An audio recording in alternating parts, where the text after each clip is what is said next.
Hello, ഞങ്ങളുടെ പുതിയ വീഡിയോയിലേക്ക് എല്ലാവർക്കും സ്വാഗതം. വീഡിയോ എടുക്കണമെന്നുള്ള ഉദ്ദേശമൊന്നുമില്ലായിരുന്നു. ഇപ്പോൾ വീഡിയോ എടുക്കാനൊക്കെ അങ്ങ് മടിയാണ്. അല്ലേ പറയുന്ന കേട്ടത്തോന്നും എന്നും അങ്ങ് വീഡിയോ എടുക്കുകയാണ്. അതുമില്ല. ഞാൻ ഇന്നാണെങ്കിൽ ഇവിടുത്തെ ചേച്ചി ലുലു ഒന്ന് തേങ്ങ വാങ്ങിച്ചുകൊണ്ട് വന്നു. അപ്പോഴേ അത് പൊട്ടിച്ചപ്പോഴുണ്ടല്ലോ, ഇതിനകത്തിരിക്കുന്ന സാധനം കണ്ടോ? മലയാളികൾക്കെല്ലാം അറിയാമായിരിക്കും. ഇത്ര വർഷമായെന്നറിയാം ഇപ്പോൾ ഇതൊക്കെ ഞാൻ കണ്ടിട്ട്. അത് കണ്ടപ്പോൾ നിങ്ങളെയും കൂടെ കാണിക്കാമെന്ന് വിചാരിച്ചു. അന്നേരം ഞാൻ ഇതിനകത്തൊന്ന് ഇളക്കിയെടുത്തിട്ട് വരാം. അതാണ്ടേ നമ്മുടെ തേങ്ങയുടെ പൊങ്ങി കിട്ടിയിട്ടുണ്ട്. അതുകൊണ്ട് ഇളക്കിയെടുക്കുകയാണ്. ഇവർക്കൊന്നും ഈ വലിയ ഇപ്പോഴത്തെ പിള്ളേർക്കൊന്നും അറിയില്ലല്ലോ ഇതിൻ്റെ ടേസ്റ്റ്. ലുലുന്ന് മേടിച്ചപ്പോൾ നമുക്ക് കിട്ടിയാണ്.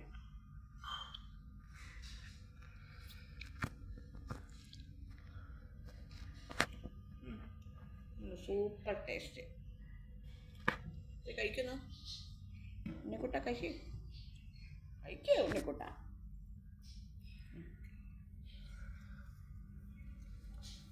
എങ്ങനെയുണ്ട്? ഇഷ്ടപ്പെട്ടില്ല? കൊള്ളത്തില്ല? ഇഷ്ടപ്പെട്ടില്ലേ? ഇഷ്ടപ്പെട്ടില്ലേ? പറയടാ ഇഷ്ടപ്പെട്ടില്ലെന്ന്. അവൻ ചിരിക്കുക. അവൻ ഇഷ്ടപ്പെട്ടില്ല. കണ്ടോ? ഇവിടുത്തെ പിള്ളേർക്ക് ഇഷ്ടപ്പെട്ടില്ല, പക്ഷെ ലിയോയ്ക്ക് ഇഷ്ടപ്പെട്ടു. ഉണ്ടോ? യോ, നീ എടുത്തുകൊണ്ടാവും പോയി ആസ്വദിച്ച് കഴിക്കാൻ പോവുക. ഇരുന്നു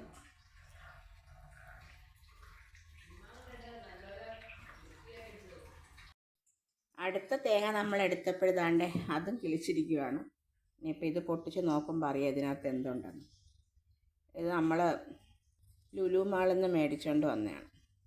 പിന്നെ പറയാൻ വന്ന വിശേഷം, കർക്കിടകമൊക്കെ തീരാറായല്ലോ. അപ്പം ഞങ്ങളിപ്പം ചേച്ചിയും പിള്ളേരും ഒക്കെ നാട്ടിൽ പോയിരുന്നല്ലോ. അപ്പോൾ അവർ കർക്കിടക കഞ്ഞിയുടെ കൂട്ട് കൊണ്ടുവന്നായിരുന്നു.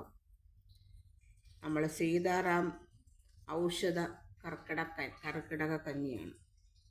അതിനകത്തെന്ന് പറഞ്ഞാൽ 7 ദിവസത്തേക്കുള്ളതാണ്. 7 ദിവസത്തേക്ക് ഒരാൾ കഴിക്കേണ്ടത്. ഇപ്പം നമ്മുടെ വീട്ടിൽ ഒത്തിരി അംഗങ്ങളുണ്ടെങ്കിൽ അതിൽ കൂടുതൽ എടുക്കാം.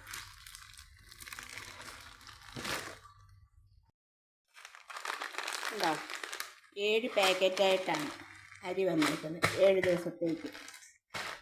പിന്നെ നമ്മുടെ എല്ലാ മരുന്നുകളും പച്ചമരുന്നുകളെല്ലാം പൊടിച്ച് അതിൻ്റെ പൊടിയും അത് അളന്നിടാനുള്ള സ്പൂൺ സഹിതമുണ്ട്.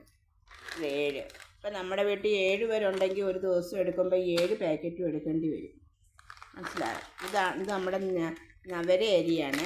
പിന്നെ നമുക്ക് ഇതുണ്ട്, ഇതിനകത്ത് നമുക്ക് പറഞ്ഞിട്ടുണ്ട് ഇതൊക്കെ എങ്ങനെ ചെയ്യണം എന്നൊക്കെ ഉള്ളത് അവർ പറഞ്ഞു തന്നിട്ടുണ്ട്. എന്തൊക്കെ ചേർത്തിട്ടുണ്ട് ഇതിനകത്ത്, നമുക്ക് എന്തൊക്കെയാണ് ഇതിനകത്ത് അടങ്ങിയിരിക്കുന്നത് എന്നൊക്കെ പറഞ്ഞ്, എത്ര ഗ്രാം വീതമുണ്ട് എന്നൊക്കെ പറഞ്ഞ് അവർ പറഞ്ഞിട്ടുണ്ട്. നിങ്ങൾ വായിച്ച് നോക്കിയാൽ മതി. ഞാൻ പിന്നെ ഇത്രയും പറഞ്ഞു തരണ്ടല്ലോ. കുരുമുളകുണ്ട്, ചുക്കുണ്ട്, ജീരകമുണ്ട്, ജാതിക്കയുണ്ട്, ത്രിബലയുണ്ട്, അങ്ങനെ എല്ലാ മരുന്നുകളും ചേർന്ന് പൊടിച്ചിട്ട് അതിൻ്റെ എത്ര ഗ്രാം വീതമാണ് അങ്ങനെയൊക്കെ ഉണ്ട്. എങ്ങനെ ഉപയോഗിക്കണം എന്നെല്ലാം പറഞ്ഞതാണ് ഈ പാക്കറ്റിനകത്തുള്ളത്. ഇത് ഇങ്ങനെയുള്ള പേപ്പർ ഉള്ളതുകൊണ്ട് നമുക്ക് പിന്നെ കഞ്ഞി വയ്ക്കാൻ വലിയ പാടൊന്നുമില്ലല്ലോ. അപ്പം ഞാൻ പക്ഷേ എന്ത് ചെയ്യുന്നറിയോ, ഞാൻ ഇത് കഞ്ഞി വയ്ക്കാൻ വേണ്ടി, ഇത് രാത്രിയല്ലേ കുടിക്കുന്നത്, ഞാൻ അരി അങ്ങ് വെച്ച് നേരം വെള്ളത്തിലിട്ട് വെച്ച് കഴിഞ്ഞാൽ ഇത് വേഗം വെന്ത് തരും. മനസ്സിലായോ? അപ്പം അങ്ങനെ ഇനി ഞങ്ങൾ കഞ്ഞി ഇപ്പോൾ കുറച്ച് ദിവസമായിട്ട് വയ്ക്കുന്നുണ്ട്. ഞങ്ങൾ 2 പാക്കറ്റ് മേടിച്ചുകൊണ്ട് വന്നായിരുന്നു. ഞാനും ചേച്ചി മാത്രമേ ഉപയോഗിക്കാറുള്ളൂ. അവിടുത്തെ കുഞ്ഞുമക്കളൊന്നും അവന്മാർക്കൊന്നും ഇഷ്ടമല്ല ഇതൊന്നും. അവന്മാർക്ക് കുറേ ചിക്കൻ, ബീഫ്, മട്ടൻ, പന്നി ഇങ്ങനെയൊക്കെയാണ് പുള്ളിക്കാർക്ക് ഇഷ്ടം. പിന്നെ നങ്ക് വറുത്തത്. പിന്നെ ഞാൻ കാണിക്കാൻ പോകുന്നുണ്ട്. കണ്ടോ? ഞാനാണെങ്കിൽ പയറും നമ്മുടെ കടല വെള്ളത്തിലിട്ട് നമ്മൾ ഊറ്റിയെടുത്ത് തുണിക്കകത്ത് പൊതിഞ്ഞ് നല്ല മുള വന്നിട്ട് നമുക്ക് തോരനോ സാലഡിനോ ഒക്കെ ആക്കാനായിട്ട് നമ്മൾ കുറച്ച് എടുത്തിങ്ങനെ വയ്ക്കും. അപ്പോഴത്തേക്ക് അതും കൂടെ നിങ്ങളെ കാണിക്കാമെന്ന് വെച്ചു. ഇന്ന് ഞാൻ പയറായിരുന്നു എടുത്തത്, കടല എടുത്തില്ലായിരുന്നു. പയർ മാത്രമായിട്ട് ഞാൻ ഒന്ന് വേവിച്ചിട്ട് നമ്മൾ ഇന്നലെ ആണെങ്കിൽ ഇത് വേവിച്ചിട്ട് കുരുമുളകും ഉപ്പും മാത്രമേ ഇട്ടെടുത്തുള്ളായിരുന്നു. അപ്പോൾ ഇന്നാണെങ്കിൽ പിന്നെ ആ പയറൊന്ന് വേവിച്ചെടുത്തിട്ട് വെളുത്തുള്ളി ഇഞ്ചി എല്ലാം ചതച്ചിട്ട് ഇത്തിരി സവാള ഇട്ടിട്ട് ഒരു നുള്ള എണ്ണയുള്ള ഒരു ഇച്ചിരി എണ്ണ, നമ്മൾ ഒന്നാമത് ഹെൽത്തിനാണ് ഇത് കഴിക്കുന്നത്, പിന്നെ നമ്മൾ ഉള്ള എണ്ണ എല്ലാം കൂടെ കോരി ഒഴിക്കണ്ടല്ലോ എന്ന് വെച്ചിട്ട് ഇത്തിരി നമ്മൾ മുളക് പൊടിച്ചതും ഞാൻ കടുക് ഇട്ടില്ലായിരുന്നു. കടുകിന് പകരം ഞാൻ സത്യം പറഞ്ഞാൽ കടുകിടാൻ നോക്കിയപ്പോൾ കടുക് കണ്ടില്ല. തപ്പാനൊരു പോകാൻ മടിയുണ്ട്. ജീരകം എടുത്തങ്ങ് ഇട്ടു. എണ്ണ ചൂടായിപ്പോയായിരുന്നു. പിന്നെ കറിവേപ്പില, മഞ്ഞൾപ്പൊടി ഇതെല്ലാം കൂടി ഇട്ട് ഒന്ന് മിക്സ് ചെയ്ത് എടുത്ത് വെച്ചേക്കുക. കണ്ടോ? അപ്പോൾ ആവശ്യമുള്ളവർക്കൊക്കെ എടുത്ത് കഴിക്കാം. അപ്പോൾ ചേച്ചി ഇപ്പോൾ രാവിലെ ഇത്തിരി എടുത്ത് കഴിച്ചു. പിള്ളേർക്കൊക്കെ ഇവിടെ സ്കൂൾ തുറക്കാൻ പോന്നു. അതുകൊണ്ട് യൂണിഫോമൊക്കെ ചെറുതായി അവരുടെയൊക്കെ. ഈ സ്കൂൾ തുറന്നില്ലായിരുന്നല്ലോ ഈ വർഷം. നമ്മളെ സ്കൂൾ തുറന്നില്ല എന്ന് വെച്ചാൽ സ്കൂൾ തുറക്കാതിരുന്നില്ല, ഓപ്പൺ ആക്കിയില്ലായിരുന്നല്ലോ യുദ്ധമായതുകൊണ്ട്. അതുകൊണ്ട് ഇപ്പോൾ സ്കൂൾ തുറക്കാൻ നോക്കുമ്പം സ്കൂളിൽ പോയുള്ള ക്ലാസ് തുടങ്ങാൻ പോകുന്നു പറയുന്നു. അപ്പോഴത്തേക്ക് പിള്ളേരുടെ യൂണിഫോമൊക്കെ ഒന്ന് തയ്പ്പിക്കാനൊക്കെ ആയിട്ട് ഇറങ്ങിയിട്ടുണ്ട് ചേച്ചി. പിന്നെ വേറെ വിശേഷമാണെങ്കിൽ ഈ കഞ്ഞി കണ്ടാലോ തന്നെ ഇപ്പോൾ ഔഷധക്കഞ്ഞിയുടെ വന്നപ്പോഴേ നാട്ടിലെ വിശേഷങ്ങളുടെ ഓർമ്മകൾ വന്നു. പിന്നെ ഇത് കണ്ടപ്പോഴും എനിക്ക് ഒത്തിരി ഓർമ്മകൾ വന്ന്. ഇനി ഇതിപ്പോൾ പൊട്ടിക്കുമ്പോൾ അറിയാം. പിന്നെ ഇന്നലത്തെ വിശേഷം ഓർക്കുമ്പോഴും അതിലും വരെ സങ്കടങ്ങൾ വന്ന്. എന്നുവെച്ചാൽ ഞാനിവിടെ വന്നാലും എനിക്ക് പല സമയങ്ങളും കർക്കിടകത്തിൽ പോയി നാട്ടിൽ പോയി ബലിയിടാൻ പറ്റുമായിരുന്നു. ഇപ്പം ഞാൻ 3 വർഷമായി എനിക്ക് നാട്ടിലേക്ക് പോകാൻ താല്പര്യം തോന്നുന്നില്ല. എന്നുവെച്ചാൽ എനിക്ക് ഏറ്റവും ഇതൊക്കെ എനിക്ക് തന്നവർ വ്യക്തികളാവട്ടെ, ഇപ്പം തേങ്ങ പൊട്ടിക്കുമ്പോൾ ഇത് തന്ന വ്യക്തികളാവട്ടെ, എനിക്ക് ഇതൊക്കെ തന്നവരൊന്നും ഇപ്പം എൻ്റെ കൂടെ ഇല്ല. അതുകൊണ്ട് എന്തോ എനിക്ക് ഭയങ്കര മാനസിക വിഷമമാണ്. എന്താണെന്ന് വെച്ചാൽ ഇത് തന്നത് അമ്മയുണ്ടായിരുന്നു. അമ്മ മരണപ്പെട്ടു പോയി. പിന്നെ എൻ്റെ ഹസ്ബൻഡാണെങ്കിൽ എൻ്റെ കൂടെ പിണങ്ങി താമസിക്കുമായിരുന്നു. പക്ഷേ കല്യാണത്തിന് മുമ്പ് തരേണ്ട സ്നേഹം മൊത്തം അതിന് മുമ്പ് എനിക്ക് തന്നു. ഞങ്ങൾ അടുത്തടുത്തായിരുന്നു. ചെറിയ പ്രായത്തിൽ എന്നെ കണ്ട്, ചെറിയ പ്രായത്തിലെന്ന് പറഞ്ഞാൽ ഞാനൊരു 5-ലായപ്പോഴാണ് ഞങ്ങൾ ആ സ്ഥലത്തേക്ക് പോകുന്നത്. അന്ന് തൊട്ടേ കണ്ടുള്ള പരിചയമാണ്. അന്ന് മോളെ എന്നല്ലാതെ വേറെ ഒന്നും വിളിക്കില്ലായിരുന്നു. നമുക്കറിയില്ലായിരുന്നു നമ്മളെ കല്യാണത്തിന് വേറെ എല്ലാം കല്യാണം കഴിഞ്ഞ് നമ്മൾ വേറെ എല്ലാം വിളിക്കാൻ വേണ്ടിയായിരുന്നു. പക്ഷേ ഞാൻ ഒരിക്കലും ആ മനുഷ്യനെ ഇനി കുറ്റം പറയാനും പറ്റത്തില്ല. എന്ന് വെച്ചാൽ നമ്മളൊരാളെ കുറ്റം പറയണമെങ്കിൽ അയാൾ ജീവനോടെ ഇരിക്കണം. അത് ഞാൻ അങ്ങനല്ല ഇങ്ങനെയാണെന്ന് പറയണം. പക്ഷേ അങ്ങനെ എനിക്ക് ആ വ്യക്തി ഇപ്പം ഇല്ല, ജീവിച്ചിരിപ്പില്ല. അതുകൊണ്ട് അദ്ദേഹത്തെ ഒന്നും ഞാൻ പറയുന്നില്ല. ആത്മാവിന് ശാന്തി കിട്ടട്ടെ, സമാധാനം കിട്ടട്ടെ, എല്ലാം കിട്ടട്ടെ. ഇന്നലെ എല്ലാവരും വന്ന് കാണും. എനിക്ക് പഴമകളിൽ ചിലതൊക്കെ ഞാനിങ്ങനെ അന്ധവിശ്വാസമാകാം, എന്നാലും എന്തോ എനിക്കത് എല്ലാവരും വന്നപ്പോൾ എനിക്ക് അവിടെ എത്താൻ പറ്റിയില്ല എന്നൊക്കെയുള്ള സങ്കടങ്ങൾ ചില സമയത്ത് തോന്നും. അപ്പോൾ എനിക്കിത് കൂടുതലും ചേട്ടനാണ് കൊണ്ടുതരുന്നത്. ചേട്ടൻ്റെ വീട്ടിൽ കുറച്ച് അയ്യങ്ങളൊക്കെ ഉണ്ട്. അപ്പം ഞങ്ങൾക്ക് വസ്തു കുറവായിരുന്നു. അപ്പോൾ പുള്ളിക്കാരൻ്റെ വീട്ടിൽ ഇതുപോലെ തേങ്ങയൊക്കെ ഇടുമ്പോഴും ഒക്കെ കൂടിക്കിടക്കുകയും കിളിക്കുകയും അദ്ദേഹത്തിന് വലിയ കൃഷിയൊക്കെ എന്ത് ചെയ്താലും കൂടുതലുണ്ടാവുമായിരുന്നു. അങ്ങനെ ആയിരുന്നു. അപ്പം അദ്ദേഹം ഇതുപോലെ തേങ്ങ എനിക്ക് ഇതൊക്കെ കൊണ്ടു തരുമായിരുന്നു. പിന്നെ അതുപോലെ നമ്മുടെ പറങ്ങേണ്ടി നമ്മളില്ലേ, അതിൽ പഴം എടുത്തു കഴിഞ്ഞാൽ അതിൻ്റെ അണ്ടിയെങ്ങാനും മണ്ണിൽ കിടന്നാൽ അത് കിളിച്ചിങ്ങനെ വരുമ്പോൾ അത് അകത്തുള്ള പരിപ്പ് 2 സൈഡിലേക്ക് പോകുമല്ലോ. അപ്പോൾ ആ പരിപ്പെടുത്ത് ഒടിച്ചെടുത്ത് തിന്നണം, നല്ല ടേസ്റ്റാണ്. ഇതൊക്കെ എനിക്ക് പുള്ളിക്കാരൻ കൊണ്ട് തരുമായിരുന്നു. അവിടെ പെൺമക്കളില്ലായിരുന്നു. എൻ്റെ വീട്ടിൽ ഞാനൊരു പെണ്ണായിട്ടുള്ളൂ, ബാക്കി 2 ഏട്ടന്മാരായിരുന്നു. അവിടെ 3 ആൺമക്കളായിരുന്നു. അപ്പോൾ അങ്ങനെ ഞാൻ അടിച്ചു പൊളിച്ചായിരുന്നു കുറേ നാൾ ജീവിച്ചത്. എൻ്റെ കല്യാണത്തിന് മുമ്പ് വരെ എനിക്ക് ആ കല്യാണത്തിന് മുമ്പ് വരെയുള്ള ഓർമ്മകൾ ഭയങ്കര സൂപ്പർ ഓർമ്മകളായിരുന്നു. പിന്നെ കല്യാണം കഴിഞ്ഞ് അത്ര നല്ല ഓർമ്മകളൊന്നും പറയാനില്ല. നമുക്ക് പല ഓർമ്മകളിലും നമുക്ക് ഒത്തിരി എനിക്ക് എല്ലാ സ്നേഹം തന്നിട്ടുണ്ട്. ചിലപ്പോൾ അതുകൊണ്ട് ഞാൻ കരുതാറുണ്ട്, നമ്മൾ ആരായാലും ഒരുത്തം വന്ന് ഇവിടെ കിടപ്പുണ്ട്, ആരായാലും കല്യാണം കഴിഞ്ഞിട്ട് എല്ലാവരെയും അറിഞ്ഞ് ജീവിക്കുന്നതാണ് നല്ലതെന്ന് പറഞ്ഞാൽ. ഇങ്ങനെയൊക്കെ അറിഞ്ഞു കഴിഞ്ഞിട്ട് പിന്നെ ഒന്നും നമുക്ക് അറിയാനൊന്നുമില്ല. ഏട്ടൻ്റെ ബന്ധുക്കളെ ആയാലും ചേട്ടൻ്റെ കുടുംബം എല്ലാവരെയും എന്നെ അറിയായിരുന്നു, എനിക്കും അറിയായിരുന്നു. എന്തോ എനിക്കിത് കണ്ടപ്പോൾ അങ്ങ് പറഞ്ഞു പോയതാണ്. ഞാൻ ഒരിക്കലും വീഡിയോയിൽ ഇതിങ്ങനെ ഒന്ന് പറയണമെന്ന് വെച്ച് വന്നതല്ല. അങ്ങ് ഇത് കണ്ടപ്പം എൻ്റെ പഴയ ഓർമ്മകളിലേക്ക് അങ്ങ് പോയി. പിന്നെ എനിക്ക് റോസ് പൂവ് അങ്ങനെയൊക്കെ ഇഷ്ടമായിരുന്നു ഒത്തിരി. മുല്ലപ്പൂ, റോസപ്പൂ ഇതൊക്കെ പുള്ളിക്കാരൻ എനിക്ക് കൊണ്ടു തരുമായിരുന്നു സ്കൂളിൽ പോകുമ്പോൾ വെച്ച് തരാൻ. എന്ന് വെച്ചാൽ ഇപ്പം ഓരോരുത്തർ പറയുന്നതൊക്കെ ഒളിച്ചോ പാത്തോ ഒന്നുമല്ല, എൻ്റെ വീട്ടിൽ കൊണ്ട് തരുമായിരുന്നു. അതിനുള്ള സ്വാതന്ത്ര്യം ആ മനുഷ്യന് ഉണ്ടായിരുന്നു എൻ്റെ വീട്ടിൽ. അത് ഞങ്ങൾ രണ്ടും തെറ്റായിട്ടെടുത്തു. അതുകൊണ്ട് ആ ജീവിതം മുന്നോട്ട് കൂടുതൽ പോയതുമില്ല. കുടുംബങ്ങൾ തമ്മിൽ പ്രശ്നങ്ങളുമായി. ഉത്സവങ്ങളൊക്കെ പോകുമ്പോൾ പുള്ളി വളകൾ, മാലകൾ ഇതൊക്കെ വാങ്ങിച്ചുകൊണ്ട് വരുമായിരുന്നു. എന്തോ എനിക്ക് അത് പറയാതിരിക്കാൻ തോന്നിയില്ല, അതുകൊണ്ട് ഞാൻ പറഞ്ഞതാ. അപ്പം നമുക്ക് എന്തായാലും ഔഷധ കഞ്ഞി വയ്ക്കുന്നതിലേക്ക് വരാം. അപ്പോൾ നമ്മളിത് കഴുകിയിട്ട് നല്ലതുപോലെ 2-3 വെള്ളത്തിൽ കഴുകിയിട്ട് നമ്മൾ ഉപയോഗിക്കുന്ന വെള്ളമില്ലേ അതിനകത്ത് ഒഴിച്ച് ഞാൻ കുറച്ച് നേരം വെള്ളത്തിൽ ഇടും. ഈ അരി പെട്ടെന്ന് വെന്ത് കിട്ടും. നമുക്കത് കുക്കറിലോട്ട് മാറ്റാം. ഔഷധ ഗുണമുള്ള അരിയാണ്, ഞവര അരിയാണ്. അതാണല്ലോ ഇതിനൊക്കെ വയ്ക്കുന്നത്.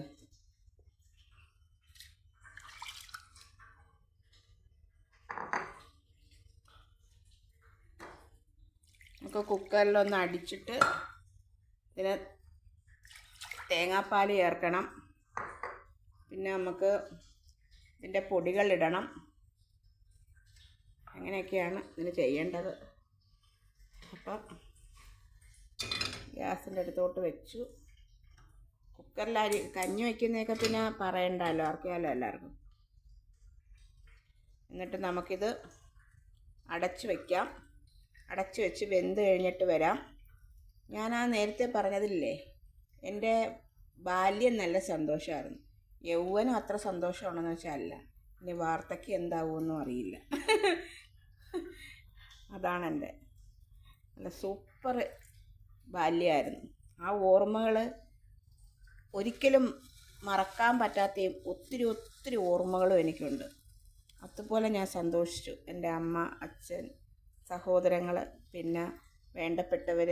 പിന്നെ സത്യം പറഞ്ഞാൽ ഞാൻ യൗവനത്തിൽ സന്തോഷിക്കാൻ എനിക്ക് സന്തോഷം തരേണ്ട വ്യക്തി അന്ന് എൻ്റെ കൂടെ ഉണ്ടായിരുന്നു.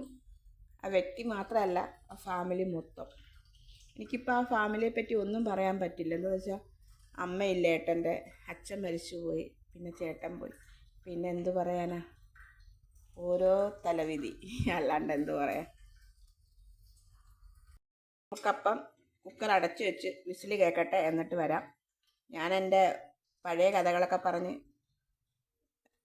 ആരും കാണില്ല. ഞാൻ പിന്നെ എന്തിനിങ്ങനെ വീഡിയോ പറയുന്നതെന്ന് ചില ദിവസമേ ആയിരിക്കും. എന്നാലും പറയാം, എന്നെങ്കിലും എൻ്റെ വീഡിയോയും വൈറലാവും എന്നെനിക്കൊരു പ്രതീക്ഷയുണ്ട്. ആ ഒരു പ്രതീക്ഷയിലാണ് ഞാൻ പോകുന്നത്. ഇന്ന് വരെ എൻ്റെ ജീവിതത്തിൽ അങ്ങനെയാണ്. ഞാൻ എന്താണെന്ന് വെച്ചാൽ, ഞാൻ നാട്ടിലൊന്നും എനിക്ക് ഇത്രയും ജീവിതത്തിൽ അറിയില്ലായിരുന്നു, ജീവിതവും കാര്യങ്ങളും. പക്ഷെ ഞാൻ എന്ന് കുവൈറ്റിൽ കയറി വന്നത് 2012 ഞാൻ കയറി വന്നതാണ്. അത് കഴിഞ്ഞോട്ട് ഞാൻ ഓരോന്ന് ചിന്തിച്ച് മാത്രമേ ഞാൻ നീങ്ങാറുള്ളൂ. പൈസ ആയാലും കാര്യങ്ങളായാലും എല്ലാം ജീവിതത്തിലെ എന്ന് വെച്ച്. അതുകൊണ്ട് എനിക്ക് ഞാൻ ജയിക്കും എന്ന് പലവട്ടം തോന്നി. ഞാൻ സത്യം പറഞ്ഞാൽ കുറച്ച് ഞാൻ ജയിച്ചു. എൻ്റെ മക്കളെ അത്രയും ഞാൻ പഠിപ്പിക്കാൻ പറ്റി. ഇനിയും ഞാൻ ജയിക്കുമെന്നൊരു വിശ്വാസമുണ്ട്. അതുകൊണ്ടാണ് ഞാൻ പറഞ്ഞത്, എൻ്റെ വീഡിയോയും എന്തെങ്കിലും വൈറലാവും. കാണുന്ന ഒരു സമയം വരും. നമ്മുടെ ഔഷധ കഞ്ഞിയിലേക്ക് നമുക്ക് വരാമെന്ന് പറഞ്ഞില്ലേ. ഏതാണ്ട് കുക്കറിൽ ഒരു 5 അടിയെങ്കിലും അടിച്ചു കാണും ഞാൻ. വേണ്ടേ, തുറന്നപ്പം ഇങ്ങനെയാണ് കാണുന്നത്.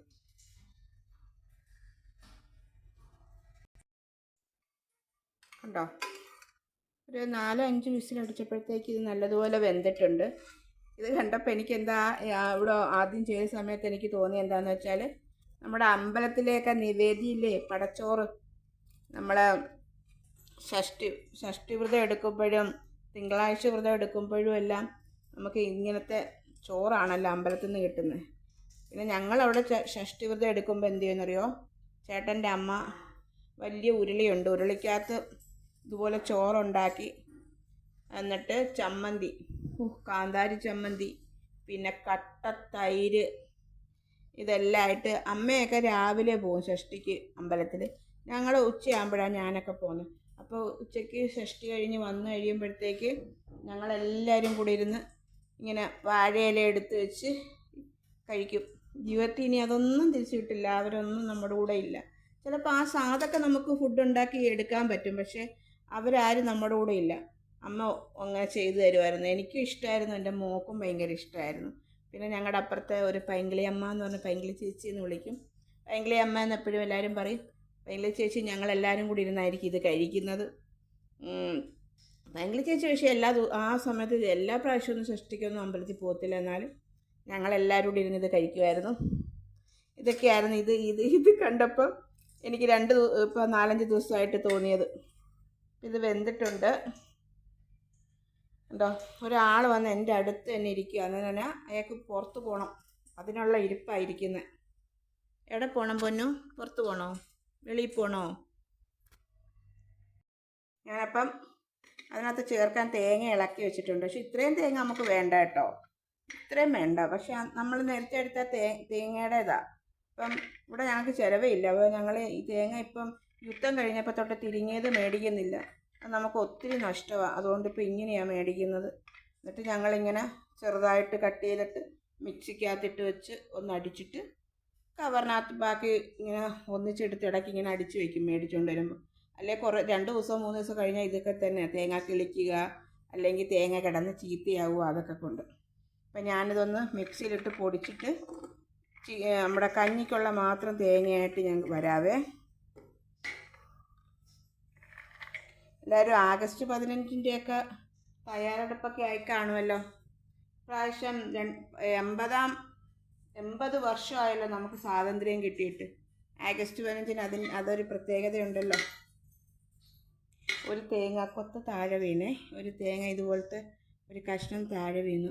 അത് എന്നെ കാണാതെ എടുത്തുകൊണ്ട് ഒരുത്തന് ഓടിപ്പോയിട്ടുണ്ട്, പോയിരുന്ന് കഴിക്കാൻ. ഞാൻ കാണിച്ചു തരാം.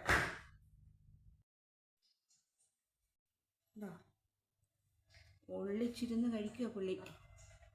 അവിടുന്ന് വീണത് എടുത്തുകൊണ്ട് ഓടി. ഇതൊക്കെയാണ് ഞങ്ങളുടെ കുട്ടൻ എപ്പോഴും അടുക്കളയിൽ ഇങ്ങനെ കയറി നിൽക്കുന്നത്. ഇങ്ങനെയൊക്കെയുള്ള സാധനങ്ങളൊക്കെ കിട്ടുമല്ലോ. ഇനുണ്ടായിരുന്നോ? ഇങ്ങോട്ട് നോക്കിയേ, കൊള്ളായിരുന്നോ? തേങ്ങ കൊത്തെടുത്തോണ്ട് ഓടിയപ്പോൾ കൊള്ളായിരുന്നോ? കള്ളച്ചെറുക്കൻ. നമുക്ക് അതൊക്കെ അടിക്കാം.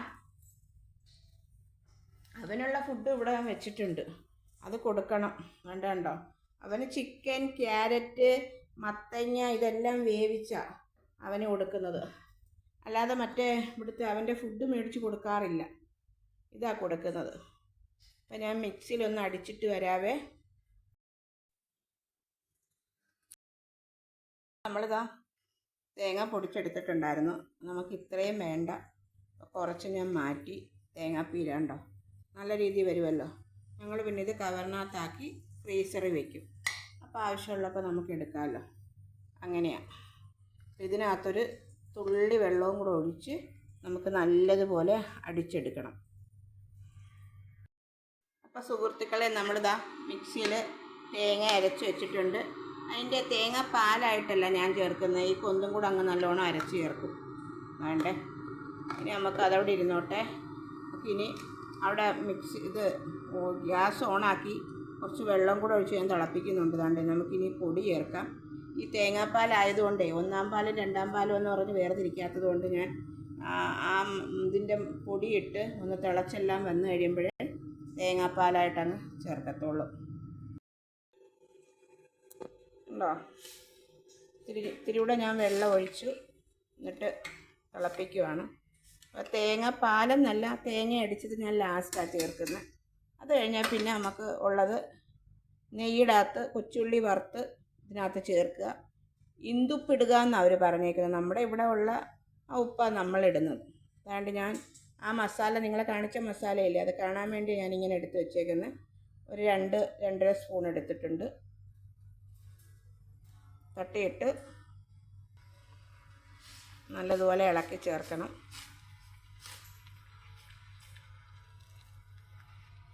റെഡ് കളർ ഒരു ചെറിയൊരു ചാര നിറം പോലെ ആവും. നല്ല ബ്ലാക്ക് ആവത്തില്ല. പിന്നെ നമ്മൾ തേങ്ങായും പാലും തേങ്ങാപ്പാലും തേങ്ങയും എല്ലാം കൂടെ അരച്ച് ചേർക്കുമ്പോൾ ഇച്ചിരി കളർ വ്യത്യാസം വരും പുള്ളിക്ക്. ഇതിനകത്ത് ഞാൻ ഇച്ചിരി ഉപ്പിട്ടിട്ടുണ്ട് കേട്ടോ. പിന്നെ ഇവിടെ ഉപ്പ് മേടിക്കുന്നത് നമ്മുടെ മറ്റേ വെള്ള കളറിലെ അല്ല, റോസ് കളറിലെ ഉപ്പാണ് മേടിക്കുന്നത്. അതുകൊണ്ട് ഈ ഉപ്പാണ് മേടിക്കുന്നത്, അതാ ചേർത്ത്. നമുക്ക്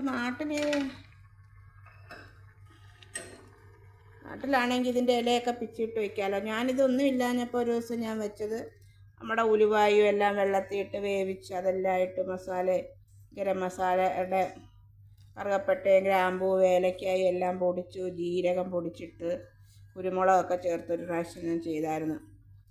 എന്തുവാ കർക്കിടക 1 തന്നെ ഞാൻ ചെയ്തു. അത് തന്നെ. പിന്നെ എൻ്റെ ഒരു ഫ്രണ്ട് താഴെ താമസമുണ്ട്, അവിടെ ഇതുപോലെ എൻ്റെ കണക്ക് നിൽക്കുന്നത്. അപ്പോൾ അതിനും കൊണ്ട് കൊടുത്തു. പറഞ്ഞ് നല്ല സൂപ്പർ കഞ്ഞിയായിരുന്നു. നമ്മൾ മട്ടയരിയുടെ മേടിച്ചിട്ടായിരുന്നു ചെയ്തത്. നമുക്ക് അന്നേരം ഞവരേരിയൊന്നും ഇല്ലായിരുന്നു എൻ്റെ കയ്യിൽ. അങ്ങനെ ചെയ്ത് കുടിച്ചിട്ടുണ്ട്. ഇവിടെ ഒരു സൗണ്ട് സംഗീതം പോലെ കേൾക്കുന്നതെന്ന് പറഞ്ഞാൽ ഇന്നലെ തൊട്ട് ഞങ്ങളുടെ പൈപ്പ് ഇച്ചിരി ലീക്കാണ് ഉണ്ടോ. അതുകൊണ്ട് ആളെ വിളിച്ചു, പക്ഷേ വന്നില്ല ശരിയാക്കാൻ.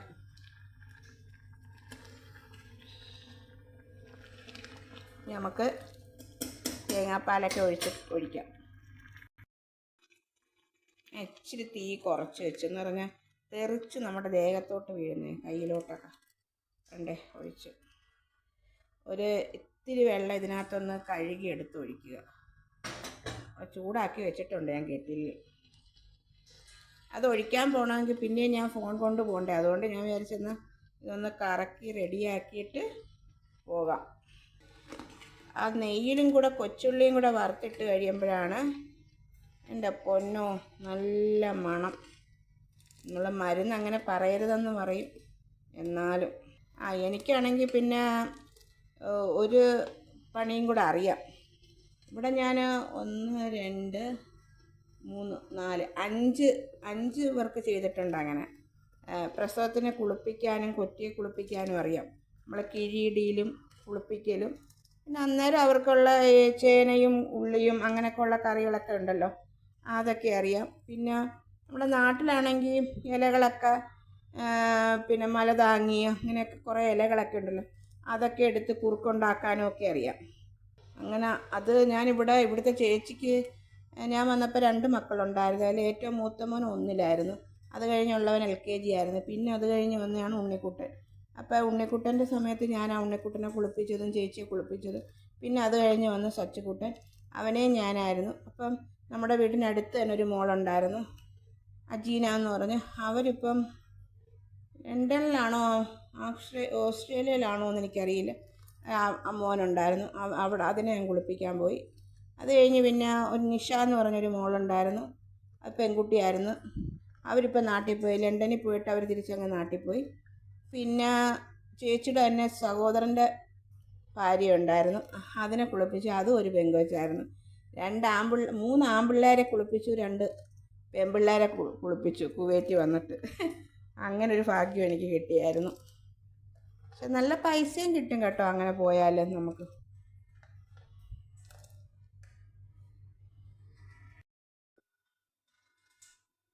വെള്ളം ചേർത്ത് കൊണ്ടുവന്ന് നമുക്ക് ഒഴിക്കാം. ചൂടുവെള്ളമേ ഒഴിക്കാവുള്ളൂ കേട്ടോ. ഇങ്ങനെ തിളച്ചുകൊണ്ടിരിക്കുന്നതിനകത്ത് നമ്മൾ പച്ചവെള്ളം ഒരിക്കലും ഒഴിക്കരുതേ. പിന്നെ നമുക്കിനി ഉള്ളിയെല്ലാം അരിഞ്ഞ് നെയ്യൊക്കെ ചേർത്തുകൊണ്ട് കടുക് വറുക്കുന്ന പോലെ നമുക്ക് ചെയ്യാവേ. ഇച്ചിരി നേരം നിങ്ങളവിടെ ഇരുന്നുള്ളൂ, ഞാനിപ്പോൾ വരാം. നാക്കൊക്കെ കുഴുകുഴാ വരുന്നു കേട്ടോ, എന്താണെന്നറിയില്ല. അതാണ്ടേ വൈകിട്ട് ഞങ്ങളുടെ കുരുട്ടാസുകൾക്കുള്ളതാണ്. ചിക്കൻ വറുത്തതുണ്ട്, ചിക്കൻ കറിയുണ്ട്, കുഞ്ഞപ്പമുണ്ട്. ഉണ്ണിക്കുട്ട ഇത്തിരി പിച്ചി എടുത്തതാണ്ടോ കഴിക്കാൻ കൊടുത്തെടുത്തത്. ആണ്ട് സച്ചിക്കുട്ടന് വെച്ചേക്കുന്നു. ചിക്കൻ കറിയുണ്ട്, ചിക്കൻ വറുത്തതുണ്ട്, കുഞ്ഞപ്പമാണ്. എല്ലാം നോക്കി പിടിച്ചുകൊണ്ട് ഒരാളിങ്ങനെ ഇരിപ്പുണ്ട് ഇവിടെ. എനിക്കെപ്പോഴാണ് തരിക എന്ന് ചോദിച്ചുകൊണ്ടിരിക്കുക ആണോ? നമ്മുടെ കഞ്ഞി ഇവിടെ നല്ലോണം തിളച്ച് പറ്റുന്നുണ്ട്. അതുകൊണ്ട് നമ്മൾ കൊച്ചുള്ളി എടുത്ത് വെച്ചു, അരിഞ്ഞു വെച്ചു. നെയ്യ് ചേർക്കാം. വേണ്ടേ, നെയ്യ് നാട്ടിൽ നിന്ന് ഇപ്പോൾ വാങ്ങിച്ചുകൊണ്ട് വന്നേ. പ്രൊമോഷൻ ചെയ്യുക. നമ്മുടെ വീഡിയോ പിന്നെ ആരും കാണാത്തതുകൊണ്ട് ഇത് പ്രൊമോഷൻ വീഡിയോ ആയിട്ട് ഇതാരും മേടിക്കാൻ പോകുന്നില്ലായിരിക്കും. നല്ല നെയ്യായിരുന്നു. സ്വന്തം വീഡിയോ സ്വയം തന്നെ താഴ്ത്തി കെട്ടുന്ന വ്യക്തി ഉണ്ടെങ്കിൽ ഞാനേ ഉള്ളെന്ന് തോന്നുന്നു കേട്ടോ. അത് പിന്നെ വേറെ ആരും ചെയ്യണ്ടല്ലോ, നെഗറ്റീവ് അടിക്കണ്ടല്ലോ. ഒന്ന് വാടട്ടെ. അവന് വിചാരിച്ച് ഞാൻ കൈകൊണ്ട് പിടിക്കാത്തതുകൊണ്ടാ അതൊന്ന് അനങ്ങിയത് കണ്ടോ. ഞാൻ തീ കുറച്ചിട്ടേക്കുവാ. ഇനി ഇദ്ദേഹവും കൂടെ ഇതിനകത്തൊന്ന് ചേർത്ത് കഴിഞ്ഞാൽ നമ്മുടെ ഔഷധക്കഞ്ഞി റെഡിയാകും. പിന്നെ ഇത്തിരി ഒന്ന് തണുക്കുക, കുടിക്കുക. മക്കളുടെ വൈകിട്ടത്തേക്കുള്ള ഫുഡ് കഴിഞ്ഞു, രാത്രിത്തെ ഫുഡ് കഴിഞ്ഞു. ചേച്ചി പള്ളിയിൽ പോയിരിക്കുക, വന്നില്ല. അപ്പോൾ ചേച്ചി വരുമ്പോഴത്തേക്ക് ഇത് റെഡിയാക്കി വെക്കണം. എന്നിട്ട് ലിയോ കുട്ടനെയും കൊണ്ട് പുറത്തൊന്ന് പോകണം. ഇല്ല ലിയോ, ഇവിടെ പുറത്തൊക്കെ പോത്തില്ലേ? ഓ, പോകുമെന്ന് പറഞ്ഞുകൊണ്ട് അവിടെ നിൽപ്പുണ്ട്. ഇച്ചിരിയും കൂടെ ഞാൻ തീ കൂട്ടി വയ്ക്കാം, അല്ലെങ്കിൽ വേഗം ആവത്തില്ല. പുറത്ത് പോകുന്നുണ്ടോ ലിയോ? പോകുന്നുണ്ടോ? ഉണ്ടോ? പുറത്ത് പോകുന്നുണ്ടോ? ഇനി വാ, ഇവിടെ വാ. ഇവിടെ വന്നില്ലടാ. അവിടെ ഇരുന്നു. നല്ല അനുസരണക്കുട്ടനാ. അനുസരണക്കുട്ട സുന്ദരനാണോ? ഇങ്ങോട്ട് നോക്ക്, ആൻറ്റിയെ നോക്ക്. ആൻറ്റിക്ക് ഇത് ഫുഡ് ഉണ്ടായിക്കൊണ്ടിരിക്കുമ്പോൾ ലിയോയെ തൊടാൻ പറ്റുമോ? അതുകൊണ്ടല്ലേ.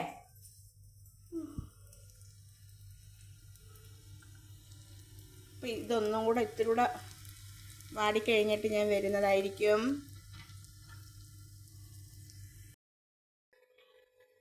വേണ്ടേ, നമ്മൾ വറുത്തിട്ട് അതങ്ങോട്ട് ചേർത്തു.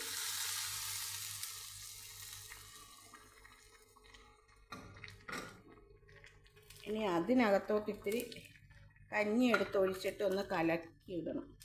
അപ്പോൾ അതൊന്ന് തീരും. എൻ്റെ തവി ഞാൻ അപ്പുറത്ത് വെച്ച് പോയി എടുത്തുകൊണ്ട് വരട്ടെ. നമ്മൾ കുഞ്ഞുള്ളി നെയ്യിൽ വറുത്തതാണ് ഇട്ടത്. ആ പാത്രത്തിലോട്ട് ഇച്ചിരി കഞ്ഞി ഇങ്ങനെ ഒഴിച്ച് ഒന്ന് ചുറ്റിച്ചെടുക്കണം. അപ്പം അതിൻ്റെ നെയ്യുടെ അംശങ്ങളൊക്കെ ഉണ്ടെങ്കിൽ എല്ലാം ഇതിനകത്താവുമല്ലോ. നമ്മളൊന്നും പാഴാക്കരുതല്ലോ ഫുഡ് ഐറ്റംസ് ഒന്നും. അപ്പോഴങ്ങനെ നമ്മുടെ ഔഷധക്കഞ്ഞി റെഡിയായിട്ടുണ്ട്. നമുക്കിനി പുതിയ വീഡിയോസുമായിട്ട് പുതിയ വീഡിയോസ് എന്ന് പറയുന്നില്ല, പുതിയ വീട്ടുകാര്യങ്ങളും വീട്ടിൽ നടക്കുന്ന ചെറിയ കാര്യങ്ങളും ഒക്കെ ആയിട്ട് നമുക്ക് വരാം.